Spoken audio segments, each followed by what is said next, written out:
You're not afraid of the dark, are you?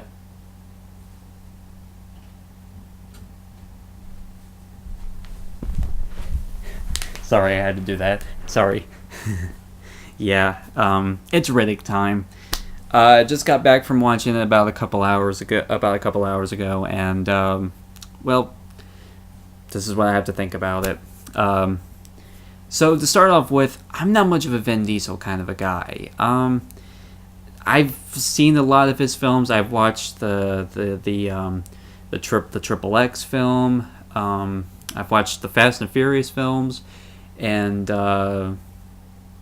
that's about. And I've never, for one thing, I've actually never really watched Babylon AD, which, according to some reviews, it's not really worth the time. But I'm still gonna have to check it out one day. But the one trilogy I never really got into at first was the Riddick trilogy, and that's because I remember watching the first movie a long time ago, like when I was about 9 or 10 years old.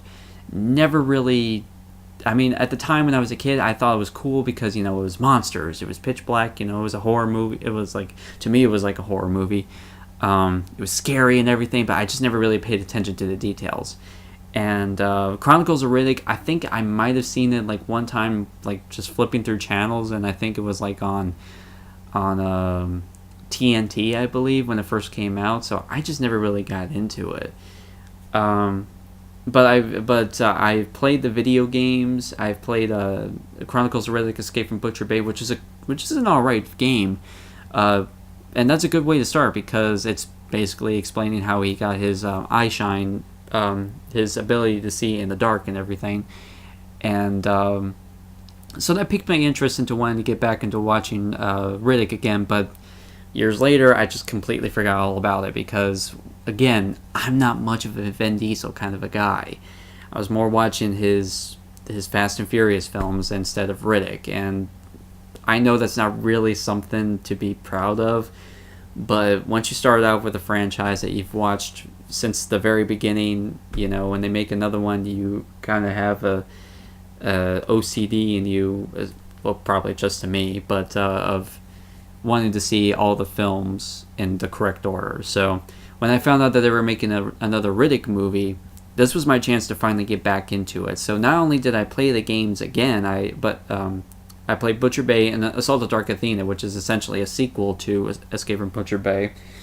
But I also got the Riddick collection, which is Pitch Black and Chronicles of Riddick, and also an animated movie which is set between Pitch Black and Chronicles of Riddick to kind of bridge the gap between those movies, called Dark Fury, which is actually animated by the guy that did the MTV animated show Aeon Flux.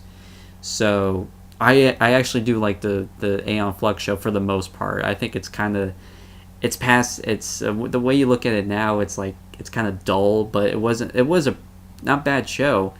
But stay away from the Charlize Theron Aeon Flux movie. That was a piece of crap. So, but anyway, this was my chance to get back into it. So that's what I did one weekend. I got this all taken care of, so I was all finally caught up, and then I checked out Riddick, and for the most part, I thought that this. For the most part, I really think that this is a trashy movie. Very sexist.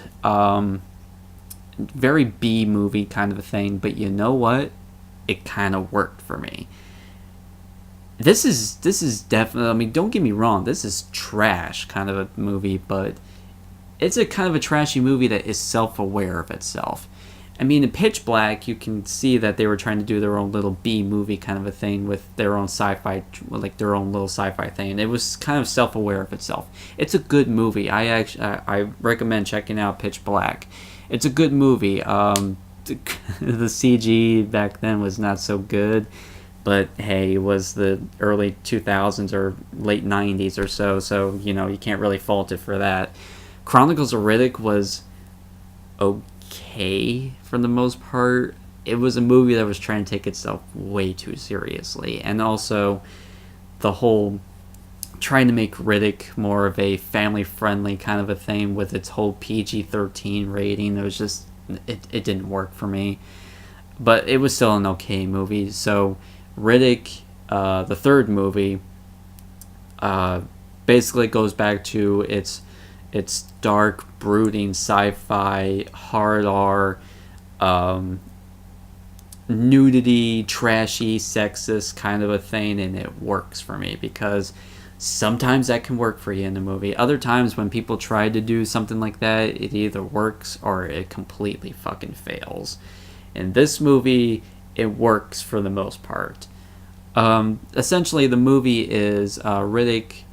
After spoilers for people who haven't watched Chronicles of Riddick, it takes place after the events of Chronicles of Riddick, where he becomes the high lord of the necromongers, which is these people who purge planets. Pretty much, they either turn people into one of them or you die. At the end of Chronicles of Riddick, he killed the main Kane, and he is now the Kane of the necromongers. And he never really got back into. He never really became an official Kane because he was just not really wanting to do it. He was more interested in finding out his roots of where he came from. And that's where Carl Urban, who plays Vaca,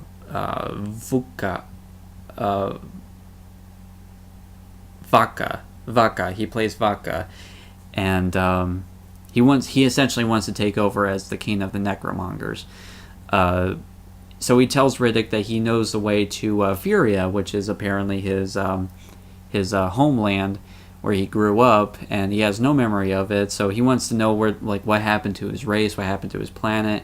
And Carl Urban basically just straight up tricks him into going to a planet where it is not Furia at all, and he gets ambushed by necromonger soldiers, and one of the soldiers collapses a rock around him and buries him, and is thought, of course, to be dead, but of course Riddick isn't.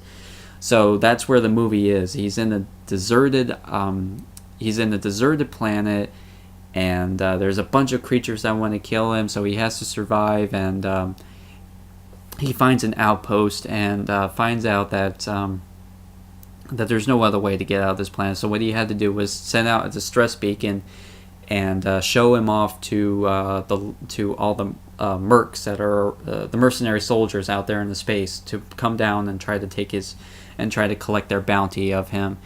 And essentially he just wants to escape. So that's the whole movie, is just him trying to escape. And the way they showed off the trailers for this movie made you kind of think this was going to be just a rehash of Pitch Black. It really isn't, actually. I mean, yeah, there are certain parts to the movie that feel very reminiscent to Pitch Black, but it's really not. It's just really a sequel to Chronicles of Riddick. The creatures, for the most part, are not that good compared to the creatures in Pitch Black. They were cool looking. They were really cool looking, but other than that, they're kind of weak compared to the monsters in the first movie. I mean, in the first movie of Pitch Black, these creatures could see in the dark. They could fly. They could circle around you. They can just hide behind you without you even know it. And that worked to me because it was very suspenseful. It was kind of like, oh god, what's going to happen next? Because the monster just could come out of nowhere and scare the living hell out of you. These monsters, on the other hand, for Riddick, the third movie, they just, when it starts raining, that's when they come out of the ground, and what they have are just these little spiky things in the back, and then that's about it. The only time they can ever be menacing is when there's a lot of them, because if you're overwhelmed by these things, yeah, you'll essentially get killed. So, really, I can say that the violence is, of course, bloody. The casting, well, for the most part, was subpar. The only person I actually really enjoyed of this cast was Katie Sackhoff, who is one of the mercs in here, and if you don't know who Katie Sackhoff is, I'm sure if you guys are aware of Battlestar Galactica, not the original, but the reboot that we did for television shows. that, the whole frack this and frack that kind of thing. Yeah, that Battlestar Galactica. Basically, Katie Sackhoff still plays as her character in Battlestar Galactica.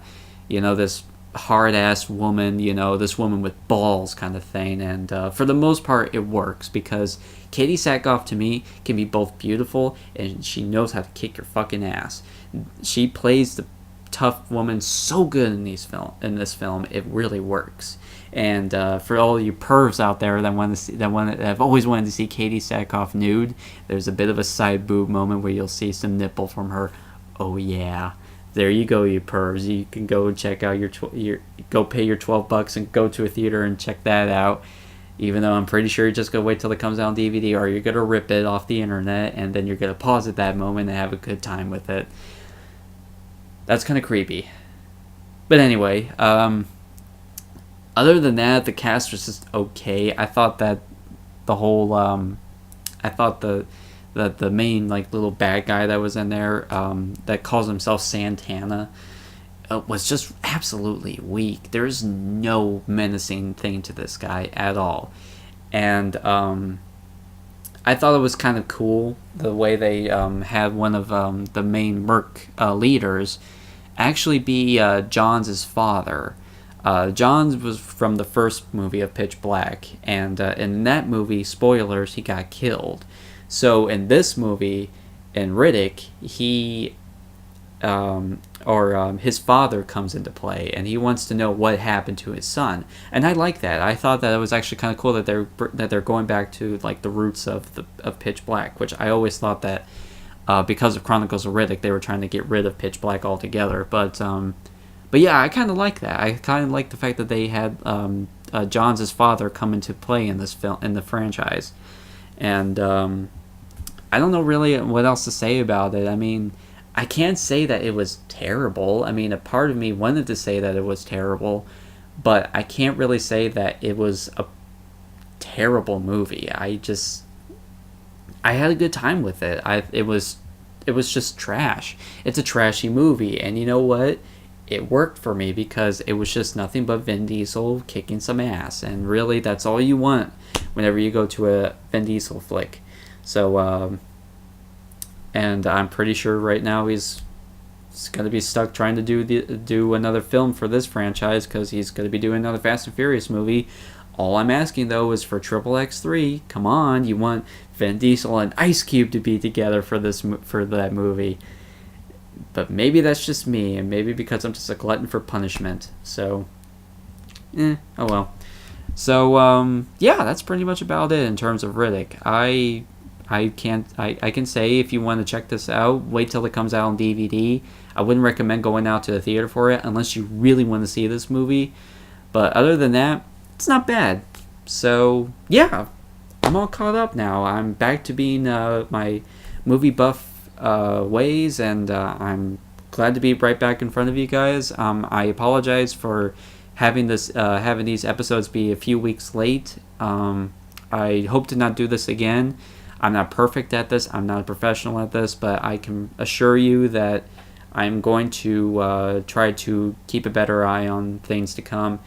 And I hope that you guys continue to keep watching. So until next time, guys, this is Big Bingy signing out.